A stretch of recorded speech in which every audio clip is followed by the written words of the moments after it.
Radio Sputnik, telling the untold. The mother of all talk shows. The only education you can get for free. Only on Sputnik Radio. Let's hear from Julian in London. Go ahead, Julian. Hello, George. Just picking up on Syria. Oh, I yes? was there as a tourist last week. Wow, as a tourist. So as a tourist. Tourism has begun again in Syria. Thank the Yes, Lord. it Thank is. the Lord. And the friends I made said it's slowly but surely coming back. And this year they've seen more tourists than they saw last year. And I'm hopeful for 2020 that it will just keep on rolling.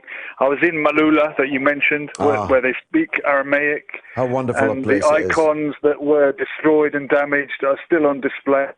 And you see the sadness in the hearts of the people, but the optimism that hopefully this is over with and they can all move on together, whether Christian or Muslim, and even the Muslims in that town speak Aramaic as well. And everyone let is me very, interrupt very... you. Let me interrupt go you ahead. just for a minute. Did any of them ask you how come all these Christian leaders of all these Christian countries ended up supporting the Islamist hordes to murder Christians in Syria and destroy their holy places? Did anyone ask you that?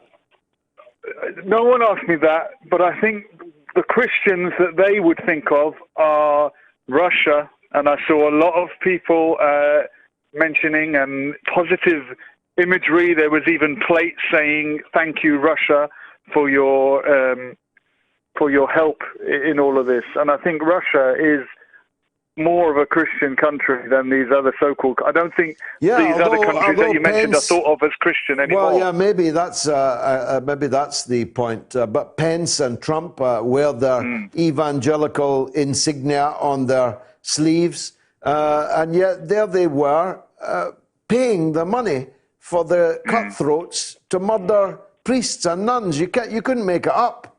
No, you're absolutely right. Anyway, tell us more. What was it? Were you safe there?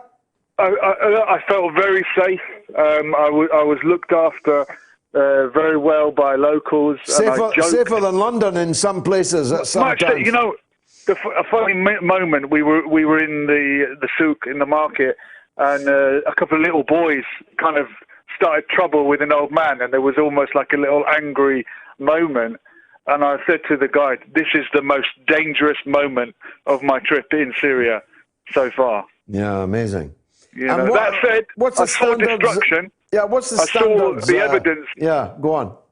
Like traveling from Homs to Damascus and Tartus on the coast, as you travel through, you can see the destruction and the devastation. There's no doubt that there has been conflict there, but peace has returned to this part of Syria. Obviously, I couldn't get as far north as Idlib, or I think that's the only area really that's unsafe at the minute. Yes, and that's the part that we control, the West and Turkey. Just let me ask you, did you get to Aleppo? No, because Aleppo is in that direction, I think it would be difficult to get there. I had the option to go to Palmyra, but just because of time, I couldn't get that far. But a lot of the artifacts from Palmyra were actually removed and taken to a museum in Damascus. They were eager to preserve this culture and folklore. Well, Palmyra, they were descending onto Palmyra. Palmyra is one of the most magical spots on earth. It is truly a wonder of the world. That's spelled Palmyra. If anyone gets the chance to go there, they should. I was just going to ask a banal question. What's the standards now of hotels and restaurants and transportation? Well, the group, the agency that looked after me, Marotta Tours, who you can find online, put me up in the nicest of hotels that I've ever stayed in, and in the best room. And they were so keen, I think. I mean, all the rooms were nice, but they were so keen to look after me and give me a good impression. And the standard was very high.